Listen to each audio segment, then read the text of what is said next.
오늘 우리에게 주시는 하나님의 말씀 에스겔 16장 3절부터 8절까지 말씀입니다. 에스겔 16장 3절부터 8절까지의 말씀, 저와 함께 한 절씩 교독하시겠습니다. 이르기를 주 여호와께서 예루살렘에 관하여 이같이 말씀하시되 내 근본과 난 땅은 가나안이요 내 아버지는 아모리 사람이요 내 어머니는 헷 사람이라. 내가 난 것을 말하건대 내가 날 때에 내 배꼽줄을 자르지 아니하였고 너를 물로 씻어 정결하게 하지 아니하였고 내게 소금을 뿌리지 아니하였고 너를 강보로 싸지도 아니하였나니 아무도 너를 돌보아 이 중에 한 가지라도 내게 행하여 너를 불쌍히 여긴 자가 없었으므로 내가 나던 날에 내 몸이 천하게 여겨져 내가 들에 버려졌느니라. 내가 내 곁으로 지나갈 때에 내가 피투성이가 되어 발짓하는 것을 보고 내게 이르기를 너는 피투성이라도 살아있으라. 다시 이르기를 너는 피투성이라도 살아있으라 하고 내가 너를 들의 풀같이 많게 하였더니 내가 크게 자라고 심히 아름다우며 유방이 뚜렷하고 내 머리털이 자랐으나 내가 여전히 벌거벗은 알몸이더라. 내가 내 곁으로 지나며 보니 내 때가 사랑을 할 만한 때라. 내 옷으로 너를 덮어 벌거벗은 것을 가리고 내게 맹세하고 언약하여 너를 내게 속하게 하였느니라. 나 주 여호와의 말이니라. 아멘. 피투성이라도 살아있으라라는 제목으로 하나님의 말씀 선포하겠습니다. 우리가 구약 성경 중 하나인 시편을 보면 1권부터 5권까지, 1편부터 150편까지를 각각 구분해 있습니다.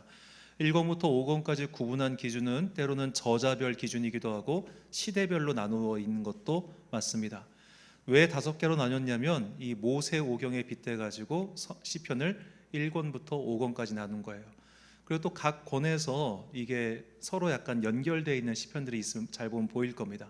그게 왜 그러냐면 각 권 안에서도 시편을 좀 주제별로 최대한 묶어놨어요. 완벽하게 일치가 되진 않겠지만 그래도 최대한 그 시대 사람들이 생각할 때 주제별로 여기서부터 여기까지는 이 주제, 저기서부터 저기까지는 이 주제로 묶어놨다는 겁니다. 그래서 시편에 보면 인생의 여러 가지 주제로 시가, 즉 하나님께 기도를 드렸는데 환난을 만났을 때 드린 기도의 시편 중 하나가 시편 39편입니다. 시편 39편에서 다윗은 이렇게 주님께 기도합니다. 주께서 죄악을 책망하사 사람을 징계하실 때에 그 영화를 좀먹음같이 소멸하게 하시니 참으로 인생이란 모두 헛될 뿐이니라. 주는 나를 용서하사 내가 떠나 없어지기 전에 나의 건강을 회복시키소서. 아멘. 자, 이 11절과 13절만 보면 왠지 다윗이 지금 죄를 지었기 때문에 이 사람의 건강 혹은 상황이 나빠져서 주님, 제가 죄를 지은 대가로 죄를 지었기 때문에 결과적으로 인생이 좀 꼬였습니다. 그러니 주님 저의 죄를 용서해 주세요 라는 것처럼 보여요. 그런데 이 39편 1절 전반부를 보면 시인의 기도가 사실 그런 기도가 아님을 알 수 있습니다. 시편 39편 1절 내가 말하기를 나의 행위를 조심하여 내 혀로 범죄하지 아니하리니 악인이 내 앞에 있을 때에 내가 내 입에 재갈을 먹이리라 하였도다. 아멘. 내 입에 재갈을 먹이리라. 우리가 야고보서를 보면 혀가 온전하면 그의 흠이 없는 사람이다, 그런 표현이 있죠. 그러니까 이 주댕이를 어떻게 하는 게 참 어려운 문제예요. 이 사람은 일찍부터 입이 화야, 입술에 우리가 죄를 참 많이 짓는구나 해가지고 온전해지기 위해서 일찍부터 결단하고 그렇게 살아온 사람이라는 거예요. 그랬는데 갑자기 환난이 닥쳤어요. 말씀대로 살았고 하나님의 뜻에 순종하며 살았는데 지금 내가 환난을 당했네? 주님, 그러니까 이 시에 사실 숨겨져 있는 질문은 이게 뭐예요? 이게 뭐예요? 그럼에도 불구하고 마지막에 간구는 주님 나를 고쳐주소서, 이 상황에서 벗어나게 해주소서, 간구로 마무리를 짓는 겁니다. 근데 이 시편 39편에 부제, 그러니까 딸려있는 제목이 있는데 그게 뭐냐면 여두둔 형식으로 부르는 노래라고 하는 부제목이 달려있어요. 이 여두둔이 뭐냐면 역대기에 등장하는 찬송 성가 대장 중 한 사람이 바로 여두둔이었습니다.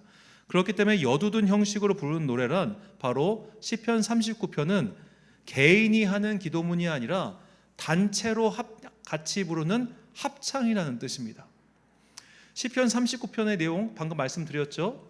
뜻하지 않는 고난, 생각지도 못한 환난, 의롭게 살았으나 갑자기 닥쳐온 이 어려움, 그거를 합창으로 부르재요.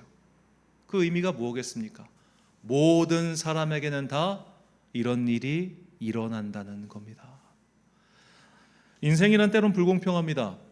제가 아는 분들 보면 80 넘어서까지 술, 담배 피셔도 건강하신 분이 있고요, 평생 술, 담배 안 했는데 40대에 폐암 걸리는 분들이 있습니다. 여러분, 그 유명한 옥하는 목사님이 폐암으로 돌아가셨습니다. 그분이 담배를 피셔서 폐암으로 돌아가셨겠습니까? 목사님들이 제일 많이 죽는 암이 간암입니다. 술 안 마셨는데도 간암 걸려 죽습니다. 그런데도 어떤 분들은 막 80살 넘어서까지 막 소주를 대병으로 드셔도 간암 안 걸리는 분을 제가 봤어요. 인생은 참 불공평한 것 같아요. 뭔가 내가 한 결과값 그대로, 한 행동 그대로 결과가 나온다면 그래 어쩔 수 없지라는 납득이라도 갈 텐데, 내가 하지 않았음에도 나오는 결과가 있고 내가 했음에도 나오지 않는 결과가 있단 말이죠. 그래서 우리는 나의 인생과 또 남의 인생을 바라보면서 야, 참 인생 불공평하다, 그런 생각이 듭니다. 자, 인생이 그래서 운칠기삼이라고들 우리가 자조적으로 이야기를 하죠. 그런 운에 따라서 참 저게들은 참 운이 좋구나라고 생각할 수 있는 나라가 바로 미국입니다. 자, 미국이 오늘날 세계 최강대국이 된 것은 그들이 뭐 믿음이 좋아서 하나님께서 그들에게 복을 주셔서 그런 게 아니라 그냥 지리적 축복 때문이에요. 지리적 위치가 너무 좋고 영토가 너무 좋고 자원이 너무나 많아요. 그래서 그들이 세계 최강대국이 된 겁니다. 그런데 또 재미있는 것은 이것도 그냥 단순히 그 지역에서 태어났다고 해서 그들이 복받은 게 아니라 시기가 중요해요. 아메리카가 원래 원주민들이 있지 않았습니까?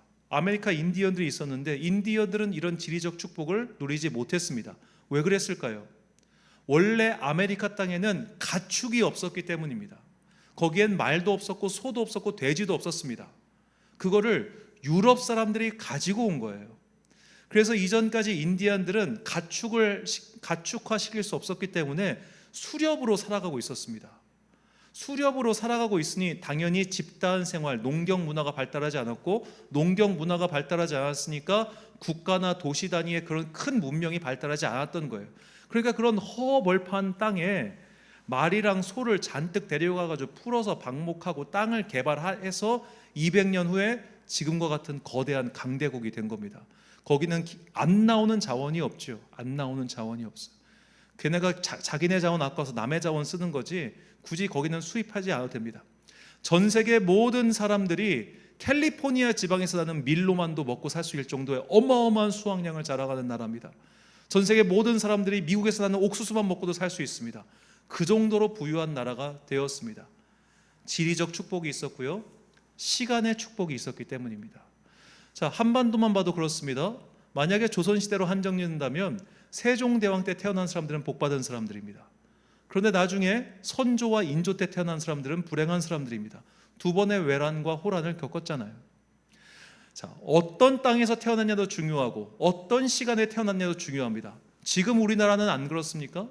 제가 서울에서 부목사로 있을 때 그냥 서울에서 그 옛날에 살았다는 이유만으로 부자가 된 분들 많이 만났습니다. 그 옛날 50년 전, 60년 전에 그분들도 찢어지게 가난한 달동네 사람들이었습니다. 흑석동, 서초동, 방배동 다 달동네였어요. 그 강남 다 달동네였는데 거기에 그냥 살고 있었는데 개발돼서 부자 되신 분들이 거기 교인들 절반은 됐습니다. 그분들이 뭔가 똑똑해가지고 여기가 개발될 것이니 여기 땅을 사자, 이런 분 있긴 있었지만 거의 없었어요. 누군가는 그저 운 좋게 그 시대에 거기 태어나서 부를 누리고 건강하고 잘 사는 사람이 있는가 반면, 누군가는 불우하게도 그 시대에 거기서 그렇게 태어나가지고 능력을 가지고 있음에도 불구하고 뜻도 펼치지 못하고 사라지는 사람들이 얼마나 많습니까? 우리가 하나님을 믿는다고 해도 이것을 피할 수가 없다는 거예요. 그래서 전도서 기자가 우리에게 이렇게 말합니다. 전도서 7장 15절 말씀, 내 허무한 날을 사는 동안 내가 그 모든 일을 살펴보았더니 자기의 의로움에도 불구하고 멸망하는 의인이 있고 자기의 악행에도 불구하고 장수하는 악인이 있으니. 아멘. 제가 지금까지 꽤 많은 성도님들 만나보지 않았겠습니까? 제가 만난 성도님들 중에 가장 신앙생활 잘하시는 권사님이 계셨어요.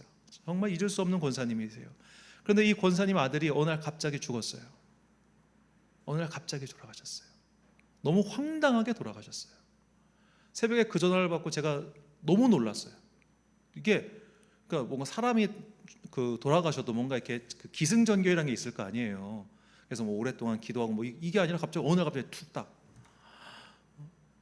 40 넘은 아들이 갑자기 그렇게 돌아가셨으니 얼마나 참 가슴 아픈 일입니까? 제가 그 장례를 잊을 수가 없습니다. 잊을 수 없는 이유가 날씨가 너무 좋아서예요. 날씨가 너무 좋았어요. 아들을 땅에 묻고 엄마는 오열하고 아빠를 먼저 보낸 어린 자식들은 또 같이 울고 있고 젊은 날에 이제 홀로 된 그 며느리도 울고 있고 막 울음 바다인데 날씨가 너무 좋아요. 그 대비되는 광경을 잊을 수가 없는 거예요. 그렇게 의롭게 산 사람도 선하게 산 사람도 고난이 와요. 우리는 그런 고난 앞에서 의문을 갖습니다. 왜요, 하나님? 왜요, 하나님? 왜요, 하나님? 이렇게 말이죠. 아니, 믿는 자들은 하나님이 보호해 주셔야 되는 거 아닙니까? 믿는 자들이라면 무언가 우리의 인생이 순풍의 돛담배처럼 가야 되는 것 아닙니까? 주님께서 우리를 지켜줘야 되는 것 아닙니까? 우리가 당연히 이 생각을 하고 있기 때문에 뜻하지 않게 닥쳐오는 환란이 있을 때 우리는 굉장히 혼란을 느낍니다. 자, 이 질문에 대한 좋은 답이 저는 오늘 본문이라고 생각합니다. 자, 오늘 본문 16절 말씀입니다. 내가 내 곁으로 지나갈 때에 내가 피투성이가 되어 발짓하는 것을 보고 내게 이르기를 너는 피투성이라도 살아있으라. 다시 이르기를 너는 피투성이라도 살아있으라 하고. 자, 여기서 샵 1번의 피투성이와 샵 2번의 피투성이는 각각 히브리어 원문의 단어가 다르기 때문에 제가 일단 이렇게 표기를 했습니다. 자, 오늘 우리가 읽었던 이 에스겔서 16장은 무려 63절이나 되는 굉장히 긴 이야기입니다. 왜 이 이야기가 긴가? 하나님께서 마치 태어나자마자 버려버린, 뭐 강보에 쉬지도 않고 그렇게 버려버린 이스라엘 민족을 당신의 자녀로, 당신의 가족으로 삼아주셨습니다. 돌봐주시고 씻겨주시고 닦여주시고 먹여주시고 키워주셨어요. 다 키워놨는데 얘가 배신한 거예요. 그러고 나서 또 피투성이가 됐어요. 배신해가지고 피투성이를 데리다 와가지고 잘 만들어 놓으니까 또 피투성이가 됐어요. 22절에 보면 또 나와요. 그래, 피투성이 된 거를 저거 어떻게 하면 좋나 하다가 다시 또 받아주신 거예요. 근데 또 배신해요. 또 피투성이가 돼요. 또 배신하고. 이게 사사기의 이야기고 이스라엘 역사 이야기잖아요. 그래서 이제는 완전히 나 진짜 너랑은 지긋지긋하다, 우리 이혼하자고 이혼했어요. 그런데 간 사람한테 얻어 터지고 피 흘리면서 나 좀 받아줘 하고 다시 온 거예요. 그러니까 하나님께서 그를 다시 받아주시는 이 긴 이야기가 에스겔서 16장입니다. 에스겔서 16장에서 하나님께서는 이스라엘 민족의 상태를 지금 피투성이라고 말씀하시는 거예요. 자, 이 세번역 성경을 보면 이 피투성이가 핏덩이라고 번역되어 있는데 얼핏 읽으면 마치 그냥 태어난 상태로, 그러니까 탯줄도 안 뗀 상태로 그냥 버려져 있는 이런 상태로 생각할 수 있지만 히브리어를 보면은 이 짓밟다라는 단어와 피라는 단어의 합성어로 오늘 본문에만 나오는 단어입니다. 즉 그냥 핏덩이가 아니라 상처받고 짓밟아서 부서진 핏덩이라는 거예요. 그러니까 뭐 제가 잘은 모르지만 애가 막 태어났을 때 아이의 몸에는 상처가 없을 것 아니에요. 막 태어났을 때 그 몸이 엄마의 그런 양수가 묻어있고 뭐가 묻어 있겠지만 자기 몸에서 피가 나는 건 아닐 거 아닙니까? 그런데 이 히브리어 본문은 그런 상태를 말하는 게 아니라 지금 걔 몸에서 피가 나고 있다는 거예요. 걔 몸에서. 얘가 짓밟혔어요. 태어나자마자 짓밟혔어요. 아무런 보호 장비 없이 그냥 바깥에 던져졌으니까 뭐 바닥에 긁혔을 수도 있고 뭐 돌이 튀었을 수도 있고 여하튼 어딘가가 다치고 부러지고 피가 흘리는 그런 상태라는 겁니다. 그렇게 피투성이로 버려져 있는 너를 내가 구했어. 또다시 피투성이가 된 너를 내가 구했어. 그래서 우리는 이 피투성이라도 살아있으라라고 하는 이 명령을 새로운 눈으로 보게 됩니다. 피투성이라도 살아있으라라는 명령의 뜻이 무엇일까요? 내가 살려줄 터이니 포기하지 말아라는 거예요. 내가 살려줄게. 내가. 너희가 자꾸만 뭔 일 있을 때마다 찾아가는 저 아수르가 아니라, 뭔 일 생길 때마다 찾아가는 저 이집트가 아니라, 새롭게 부강하는 권력자인 저 바빌로니아가 아니라 내가 너희를 살려줄 테니까 제발 그 상태로 그대로 있어. 바로 이 명령입니다. 자, 우리가 상처를 받았어요. 피가 흐르고 있어요. 그러면 하나님께 기도하는 게 먼저일까요? 아니면 나 좀 도와주세요가 먼저일까요? 우리는 왠지 의식적으로는 그래도 그 순간 하나님께 기도하고 그 다음에 이걸 해야지라고 생각하지만, 현실 말고 그냥 상황적 순서를 말하는 거예요. 자, 우리는 의외로 환란이 닥쳐오면 하나님께 기도하기보다 당장 이 환란에서 나를 건져줄 사람부터 찾습니다. 사람부터 찾아요. 이거 믿음 있는 사람도 똑같아요. 왠지 저 사람이라면 내 이 고통에서 좀 나를 건져주지 않을까? 왠지 저 사람과 함께 있으면은 내 이 오랜 숙제가 해결되지 않을까? 왠지 저들과 함께 있으면 나를 지긋지긋하게 괴롭히던 이 문제가 해결되지 않을까?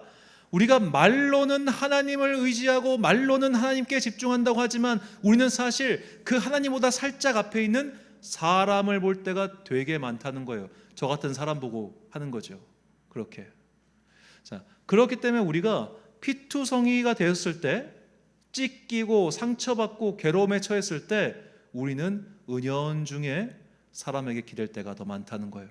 더구나 그 시련이 내가 그동안 의롭게 살았음에도 불구하고 맞닥뜨려진 시련일 때, 즉 하나님을 이해할 수 없을 때, 하나님의 섭리가 의심될 때, 하나님 왜 나한테 이렇게 하세요라는 마음이 들었을 때 우리는 더 사람을 의지하게 됩니다.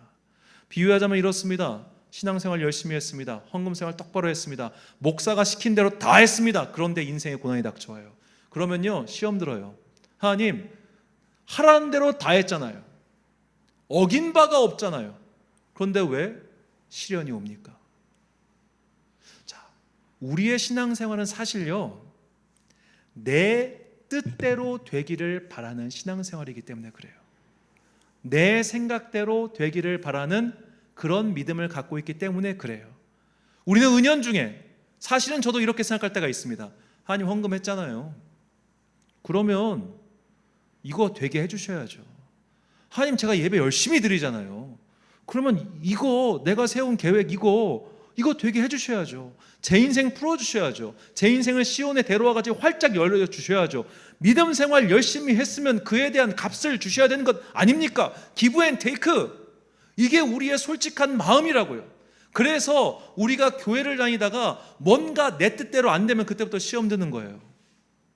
그래부터 일단 표면상으로는 교회가 뭐 사랑이 없어, 교회가 자꾸 뭐에 이렇게 교회를 불만하지만 사실 그 내면은 뭐냐면 하나님을 원망하는 거예요. 내가 이렇게 살았음에도 불구하고 왜 내 뜻대로 안 됩니까 하나님? 이라고 하면서 하나님을 원망한다는 거죠. 우리가 피투성이가 되었을 때 사실은 하나님을 원망할 때가 있어요. 하나님께 섭섭할 때가 있어요. 그때 그 순간 우리는 하나님의 섭리와 그분의 계획을 기다리지 않고 당장 눈에 보이는 사람을 쫓아갑니다. 그게 이스라엘 사람들이 아수르나 바빌론이나 이집트나 그런 것을 계속 의지하면서 하나님을 등졌던 이유지요. 자, 남유다의 왕 아사가 이에 바로 아주 좋은 예가 됩니다. 아사는 굉장히 오랫동안 40년 이상을 남유다 왕국을 다스렸던 왕입니다. 그런데 그의 통치 약 40년 중에 35년 동안을 하나님께 신실했던 왕이었어요. 역대하 14장 2절, 아사가 그의 하나님 여호와 보시기에 선과 정의를 행하여, 자, 그가 선과 정의를 행했습니다. 그래서 그가 여러 기간 동안 평안했습니다. 중간에 물론 전쟁도 있었고 어려움도 살짝 있었지만 그가 감당할 수 있는 수준의 어려움이었어요. 그렇게 35년 동안 평안했습니다. 그러다 36년 차 되는 해에 그의 평안이 깨집니다. 바로 북이스라엘의 왕 바하사가 남유다를 본격적으로 침공하려고 이제 성체를 쌓고 그런 일이 벌어졌어요. 자, 그런 일이 벌어지자 이 아사가 어떻게 하느냐? 이제 자기가 감당할 수 없을 적이 등장했어요. 자기의 평안을 완전히 위협하는, 이대로 있다간 내가 죽을 것 같은 그런 강적이 등장하자 그가 어떻게 하냐? 자기 땅을 팔아가지고, 그러니까 유다 땅을 팔고 재물을 털어가지고 아람 왕 벤 하다드에게 부탁을 해서 그 북이스라엘의 북방을 치게 만듭니다. 그러자 이제 그 북이스라엘이 물러가요. 자, 그 일을 가지고 선지자가 비난합니다. 야, 너 그동안 35년 동안이나 하나님 잘 믿었잖아. 35년 동안이나 하나님과 잘 동행했잖아. 그런데 왜 이렇게 결정적인 순간에 너 하나님을 의지하지 않고 세상을 의지했니? 라고 선지자가 뭐라고 해요.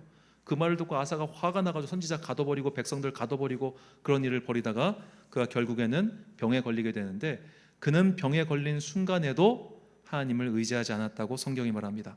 역대하 16장 12절, 아사가 왕이 된 지 39년에 그의 발이 병들어 매우 위독하였으나 병이 있을 때에 그가 여호와께 구하지 아니하고 의원들에게 구하였더라. 자, 아사는 왜 이렇게 행동했을까요? 내가 하나님 정말 열심히 믿었잖아요. 30년 이상을 철저히 충성했잖아요. 그런데 왜 이런 고통이 와요? 그런데 왜 이런 환난이 와요? 내가 이렇게까지 충성했음에도 불구하고 내가 이 정도로 감당하지 못할 환난이 오는 걸 보니 하나님, 당신은 믿어봤자 소용이 없군요. 믿음을 버려버린 거예요. 자, 우리가 믿음 생활하면서 믿음 생활을 해도 시련은 와. 머릿속으로 다 알고 있습니다. 이거 모르는 사람 한 명도 없습니다. 왜냐하면 모든 믿음의 사람들이 다 병들고 아팠고 고난받았어요. 엘리야는 하늘로 올라갔지만 엘리사는 병들어 죽었어요. 엘리사는 엘리야보다 3배의 능력이 더 있다고 그가 구하였고 그가 받아였다고 했는데도 그는 병들어 죽었어요. 아람의 장군 나아만은 병이 나았는데 엘리사는 병들어 죽었다고요. 하나님의 사람도 병들고 죽어요. 사도 바울은 한 번도 그의 선교 여정이 그의 계획대로 된 적이 없었어요. 가다가 풍랑을 만나서 좌초되고요. 심지어 그는 인생의 계획에 한 번도 생각하지 않았던 가이사랴에서 2년 동안 구금당하고요. 그 뒤로는 로마에서 계속 구금당해 있었어요. 환란이 있을 거라는 예고는 있었지만 그 환란이 어떤 종류인지는 말씀 안 해주셨잖아요. 바빠 죽겠는데, 할 거 많은데, 편지도 써야 되고 누구도 만나야 되고 해야 되는데 구금 상태래. 2년 동안 바다에 떠내려가. 바빠 죽겠는데. 바울은 자기의 계획대로 되지 않는 모든 것들이 엄청나게 많음을 알고 있었지만 불평하거나 원망하거나 짜증내지 않았어요. 왜? 하나님의 사람에게도 이런 일이 일어난다는 걸 당연히 알고 있었으니까. 오히려 이런 일을 통하여 내가 하나님께 더욱더 기도하게 되고 더욱더 하나님을 의지하게 되며 그럼으로써 나의 믿음이 더욱더 순결해진다는 것을 그가 알았기 때문에 인생에서 내 뜻대로 풀리지 않는 순간이 올 때마다 주님을 원망하고 주님을 떠날 생각을 한 게 아니라 더 기도해야겠구나, 더 감사해야겠구나, 더 은혜를 바라봐야겠구나, 그렇게 생각했던 사람인 거예요. 그래서 그가 그 육체를 괴롭히는 그 육체의 가시라고 표현한 그 질병, 구체적으로 어떤 질병인지 우리가 알 수 없지만 그 질병 때문에 그가 정말 간절히 기도했지만 내 은혜가 내게 족하다, 그것이야말로 너를 내 안에서 온전하게 해주는 축복의 선물이라는 그것을 그가 깨달았을 때 더 이상 기도하지 않아요. 바울의 기도는 응답되었어요. 그때부터 그것은 그에게 더 이상 장애가 아니었기 때문입니다. 아사는 자기의 계획과 자기의 생각과 자기가 감당할 수 있는 범위를 넘어서는 환란이 다가오자 그동안 걸어왔던 믿음을 포기한 거예요. 왜? 내가 그동안 걸어왔는데 이게 왜 생겨? 라는 마음 말이죠. 우리가 작은 일 때문에 믿음이 흔들리지 않아요. 예를 들어 그냥 감기 걸린 일로 믿음에 시험 든 사람 없어요. 감기 걸렸어. 콜록 어떻게 주님 믿는 자가 감기가 걸리나요? 콜록 나 교회 안 다닐래. 콜록 이런 사람 한 명도 없어요. 교회 와서 코로나 걸려도 신앙생활 다 해요. 그런데 감당할 수 없는 일이 벌어졌을 때 우리는 믿음을 포기하는 경우가 너무 많아요. 감당할 수 없는, 주님 이건 아니죠. 주님 내가 이건 감당할 수가 없어요. 그런 일이 생겼을 때 주님 내가 감당할 수 없으니 주님을 더욱더 의지하겠습니다, 이게 아니라 감당할 수 없는 일이 생겼을 때 주님을 원망하고 등 돌리고 떠나는 일들이 아사와 같은 경우가 우리가 사실 많다는 겁니다. 그래서 우리는 이 피투성이라도 살아있으라라고 하는 오늘 본문의 말씀을 새롭게 받아들여야 됩니다. 그저 버티고 살아있으라, 그게 아니라 네가 버틸 수 없는 순간이 왔을 때, 온몸에 뼈가 부러지고 피가 흘리고 있고 고통당하고 있고 그렇게 괴로운 순간이 왔을 때 자꾸만 너를 도와줄 수 있을 것 같은 권력자들이나 사람이나 무언가를 의지하지 말고 나를 의지해라. 정말 기도가 나오지 않을 만큼 괴로운 그 순간에 하나님 내가 어찌하면 좋나요? 내가 그래도 주님 믿음만큼은 포기하지 않고 살겠습니다. 주님 나를 도와주소서라고 간절히 기도할 수 있는 그 믿음을 가지라는 거예요. 자꾸만 이 사람이 나를 도와줄까, 저 사람이 나를 도와줄까, 내가 누구를 찾아가면 문제가 해결될까, 이런 거 하지 말고 내가 너를 살려줄 것이니, 내가 너를 살려줄 것이니 그 피투성이인 채라도 살아 있으라. 이것이 인생에 뜻하지 않은 고난을 만날 혹은 만난 우리에게 주시는 주님의 명령입니다. 주님께서는 말씀하십니다. 나에게로 돌아오라, 내가 너희를 고쳐주겠다라고 말이죠. 이제 우리의 생명의 주님이신 하나님을 의지합시다.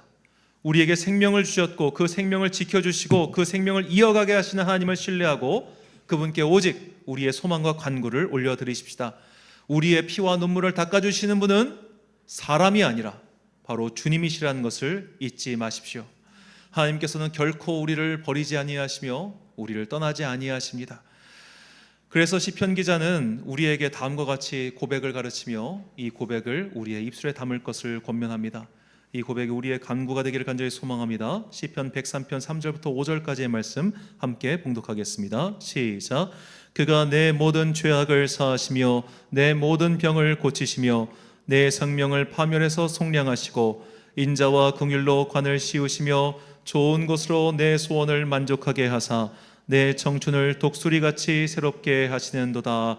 아멘. 사랑하는 천안 광성교회 성도 여러분, 그리고 이 예배를 함께 드리고 계신 귀한 주님의 자녀 여러분, 아무리 상처받고 어떠한 절망 속에 있더라도 피를 철철 흘리며 버려진 것 같은 순간이 오더라도 하나님을 의지하십시오. 내 피를, 내 상처를 자꾸만 다른 사람이 닦아주고 고쳐줄 수 있을 것이라는 그런 허망한 기대는 버리시길 바랍니다. 사람은 결코 다른 사람을 구원해 줄 수 없습니다. 내 인생이 저 사람이 나를 인생에서 이 속박에서 건져내 주겠지 천만에요. 그런 일은 결코 없습니다. 사람에게 구원을 바랬다가 더욱더 피투성이가 된 것이 바로 이스라엘의 역사이며 성경은 우리에게 그것을 분명히 가르쳐주고 있습니다. 오직 주님만이 우리를 고치시고 우리를 새롭게 하십니다. 피투성이 상태로 우리를 깔끔히 회복시켜 주십니다. 자꾸만 다른 것을 생각하며 내 뜻대로 살고자 했던 과거의 어리석음을 반복하지 마시고 나의 인생의 방향타를 주께 맡기고 우리가 받은 믿음 끝까지 지켜가는 여러분과 제가 되시길 주의 이름으로 축원합니다. 우리 함께 찬양 부르신 후에 기도하겠습니다. 왜 나만 겪는 고난이냐고.